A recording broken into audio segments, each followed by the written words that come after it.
ఈ నెల 16వ తారీఖున శనివారం రోజు ఉదయం 9 గంటల నుంచి రాత్రి మిడ్నరాత్రి వరకు కూడా మనకి ఈ ఉత్సవాలు జరుగుతూ ఉన్నాయి.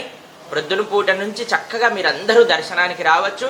శనివారం సెలవు, చక్కగా బ్రహ్మాండంగా మీరందరూ వచ్చి ఆ శ్రీకృష్ణ భగవానుడి యొక్క దివ్య కృపకు పాత్రలవచ్చు. స్వామి మంచి ఆరోగ్యం, ఐశ్వర్యం, కృప, భక్తి అన్నిటినీ భగవానుడు ఇస్తారు. జన్మాష్టమి రోజు ఎవరైతే వచ్చి స్వామి దర్శనం చేసుకుంటారో విశేషమైన ప్రసాదం, తీర్థము, దర్శనములు, జగన్నాథ స్వామి వారి యొక్క దర్శనం, లడ్డూ గోపాల్ యొక్క ఉంజల సేవ, అలానే బృందావనంలో రాధాకృష్ణుల యొక్క దర్శనం ఇక్కడ చేసుకోబోతున్నా.